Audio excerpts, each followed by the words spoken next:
Marc chapitre 3 et le verset 28 à 30.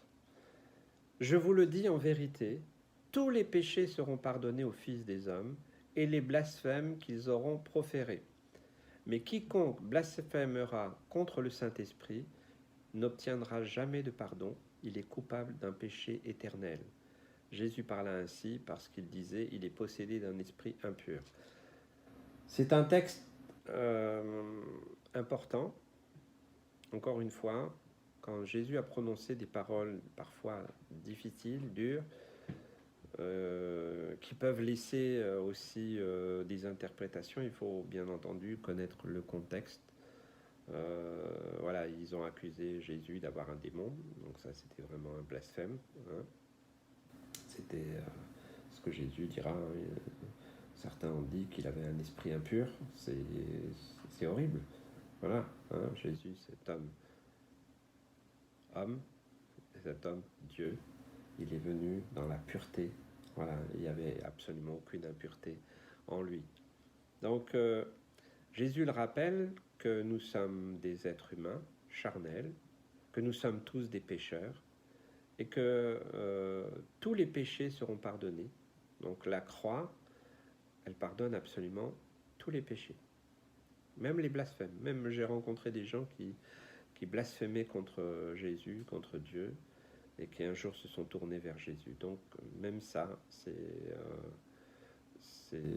n'y a pas de souci. Par contre, le blasphème contre le Saint-Esprit, ça c'est vraiment très subtil, c'est très particulier. Et je me suis trouvé en tant que pasteur parfois devant des personnes désespérées, des personnes qui étaient vraiment dans la souffrance, dans la peur même, dans la crainte et dans l'angoisse. J'ai blasphémé contre le Saint-Esprit parce qu'il y a un autre texte qui dit « N'attristez pas le Saint-Esprit ». Ça veut dire qu'on peut l'attrister. Mais quand j'attriste le Saint-Esprit, je demande pardon. Je demande « Seigneur, merci de me purifier ». De restaurer ma relation et que le Saint-Esprit puisse vraiment agir de nouveau dans ma vie. Alors ça, on peut le faire. Par contre, bien souvent, le diable utilise cette parole, il utilise ce texte pour culpabiliser beaucoup de gens, et beaucoup de chrétiens particulièrement. Et ceux qui sont un peu faibles, mal affermis, ou qui sont dans des moments difficiles dans leur vie, ça peut nous arriver à tous. Et alors, le diable, eh bien, il vient et puis il dit ah, regarde, tu as blasphémé contre le Saint-Esprit, tu l'as attristé, puis tu vois bien, tu pries plus. Et voilà, par beaucoup d'accusations, beaucoup de mensonges, beaucoup de calomnies, le diable vient et il dépose des paroles dans nos esprits, et puis qui finissent par grandir et puis produire quelque chose vraiment de mauvais, qui peut être la peur, la crainte, l'angoisse, la dépression, peut-être même voir des idées noires. Hein. Il n'y a plus rien à faire, c'est plus la peine, ça sert à rien, t'es foutu. Vous voyez, tout ce genre de démarches qui font que certains vont à des extrêmes. Et donc le diable fait croire ça.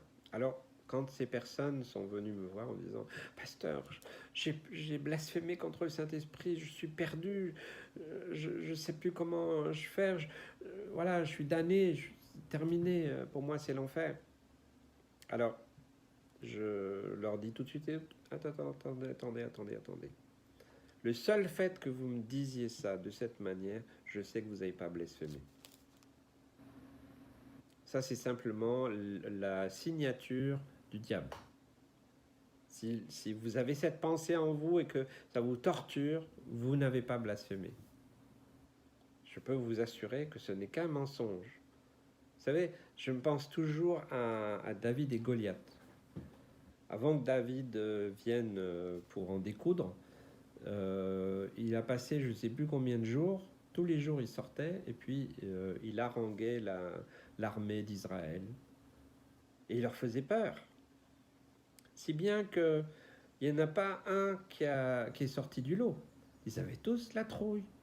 Pourquoi il a fait quoi? Il a tué quelqu'un? Goliath? Non, il était grand, il était fort. Ok, mais enfin, il se serait avancé à 10, allez, même à 100, même à 1000, parce que l'armée d'Israël, c'était quand même du monde. Hein. Ils auraient été tous en même temps, ils l'auraient eu. Hein. Mais ils étaient terrorisés par les paroles, par la calomnie, par le fait que Goliath, il savait très bien utiliser la manipulation par les paroles. Hein, je pense qu'on pourrait dire qu'aujourd'hui, il a eu une formation psychologique, hein, pour, annihiler ses ennemis, pour les réduire, pour qu'ils ne bougent pas. Vous savez, on peut arrêter quelqu'un par une parole. J'ai rencontré des gens qui ont vécu dans leur enfance des paroles très dures de leurs parents. Ouais, t'es un bon à rien, tu servis à rien, t'arriveras jamais à rien. Et ils ont fini par avoir des vies catastrophiques parce qu'ils ont écouté ces paroles.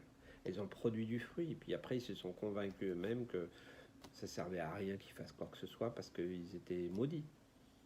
Et j'ai brisé ces paroles. J'ai vu des cas où j'ai vu vraiment l'action puissante du Seigneur qui a brisé ces paroles. Il faut une parole d'autorité, oui. Et puis aussi de guérison. Il faut beaucoup de guérison parce que ça fait des dégâts. Donc voilà, Goliath, lui, tous les jours, il sortait, puis il sortait ses méchancetés, et bien visé, hein, et tous les soldats, qui étaient des soldats, on va dire, c'était pas des enfants de cœur, hein, des guerriers, hein, ils en avaient vu d'autres, mais là, terrorisés par les paroles. Et bien, c'est la même chose que le diable fait pour les chrétiens, pour essayer d'arrêter un chrétien. C'est en plus quelqu'un qui veut être spirituel, qui veut grandir, mûrir. Alors ça va être une de ses armes favoris pour arrêter quelqu'un. Et dire mais regarde, tu vois pas comment tu es. Je suis sûr, je t'assure, t'as blasphémé. C'est fini, t'es terminé, t'es perdu. Et évidemment, ceux qui écoutent ces paroles, eh bien ils sont dans un tourment horrible. C'est horrible. Moi, j'ai prié pour des gens. Je me rappelle, personne. J'ai prié dans mes bras. J'ai crié au Seigneur tellement elle était dans une terreur, une terreur. Alors, voilà, vous avez déjà un premier point, un principe biblique, c'est que si vous êtes tourmenté par cette question, c'est que vous ne l'avez pas fait. Vous devez seulement faire taire cette voix-là. Dire au nom de Jésus, je te lie, esprit mauvais. Non, je n'ai pas blasphémé contre le Saint-Esprit. Et Jésus m'a pardonné, oui, vous avez fait une erreur, peut-être vous avez fait quelque chose qui est pas... Oui, réglez ça, repentez-vous, il faut mettre les choses au clair, revenir à la croix, oui.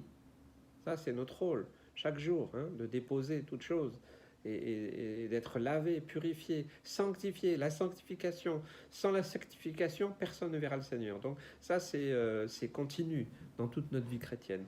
Mais ne croyez pas à ça. Je vais vous dire, moi, les gens qui blasphèment contre le Saint-Esprit. Je crois personnellement, alors peut-être que quelqu'un a une autre interprétation, je pense que ce sont des gens qui ont complètement basculé. Vous savez, le Saint-Esprit nous parle. Il nous parle par notre conscience, puis il nous parle de différentes manières. Quand on arrête d'écouter la voix du Saint-Esprit, parce que le Saint-Esprit, il nous conduit dans la vérité, il nous fait marcher dans les pas de Jésus, voilà, il nous apprend du Père. Il y a beaucoup, voilà, relisez les épîtres, relisez les paroles, la parole de Dieu, et vous découvrirez quel est le rôle du Saint-Esprit. Et voilà, c'est bien clair. Donc, quand vous n'écoutez plus, je ne sais pas que vous obéissez pas, parce que des fois il faut du temps, des fois il faut qu'on comprenne certaines choses, des fois il faut qu'on soit brisé, des fois que voilà. Mais quand vous fermez vos oreilles et vos cœurs, finalement, quand on ferme nos oreilles au cœur, au Saint-Esprit, à la façon dont il veut nous ramener, il veut nous conduire, voilà, dans une démarche d'humilité, de pardon, voilà, toute cette œuvre-là, quand on commence à refuser ça, là, on prend une voie très dangereuse. Mais je veux dire, c'est très rare. Moi, j'ai vu ça que quelques fois. C'est pas la majorité, heureusement, merci Seigneur, des gens qui n'écoutent plus le Saint-Esprit, qui ne veulent plus, qui ont fermé leurs yeux, ils ont fermé leur cœur, ils ont fermé leurs oreilles, et ils deviennent insensibles à la parole de Dieu, à l'Esprit de Dieu. Alors que le Seigneur, par son Esprit, il veut nous sanctifier, il veut nous faire grandir, il veut nous faire mûrir, il veut nous faire aller d'un pas après l'autre, les pas dans ses pas, et qu'on commence à résister à ça. Je ne dis pas de ne pas faire, je dis juste de ne plus écouter, de ne plus tolérer la présence du Saint-Esprit, l'action du Saint-Esprit en nous, même qui nous parle par notre conscience, oui. Donc ça veut dire que ça peut nous conduire dans des extrêmes. C'est pour ça que moi je crois que ceux qui sont capables de tuer de sang-froid, on dit sang-froid, ils n'ont plus de conscience, ils ont fermé leur conscience. Ils sont pas capables de ressentir aucune empathie, aucune souffrance, aucune douleur, aucune compassion. Puis d'ailleurs, pour eux, ils peuvent tuer sans problème, égorger quelqu'un, ça leur fait rien. C'est possible. Quand il y a un basculement, donc vous voyez, un chrétien qui va basculer là-dedans, il faudra quand même des étapes. Et Dieu est patient, il est lent à la colère, riche en bonté, heureusement. Donc, il faut prier pour des personnes qui sont dans cette démarche-là. Tant qu'elles demandent de l'aide, il n'y a pas de souci. Moi, j'ai prié pour beaucoup de personnes et j'ai vu vraiment ces personnes délivrées. Voilà, n'écoutez plus. Au nom de Jésus, c'est comme, vous savez, j'ai souvent pris l'avion et moi, j'ai un souci, et souvent, ça se bouche. Hein. Ça, c'est spécial quand on a les oreilles bouchées, on n'entend plus rien, ou c'est un fond sonore, c'est spécial. Alors, vous voyez, puis d'un seul coup, on dit, ouais, il faut mâcher, prendre du chewing-gum, enfin, il y a plusieurs techniques, il faut boucher son nez, enfin, il y a plein de méthodes comme ça. Mais c'est comme à un moment, hop, vous entendez de nouveau. Eh bien, la prière d'autorité, elle est comme ça. Donc, ne vous laissez plus accuser, manipuler, contrôler. Mais si vous êtes dans cette démarche-là, attention, c'est que le diable veut vous conduire à un point de non-retour. Ne le laissez pas faire. Que Dieu vous bénisse.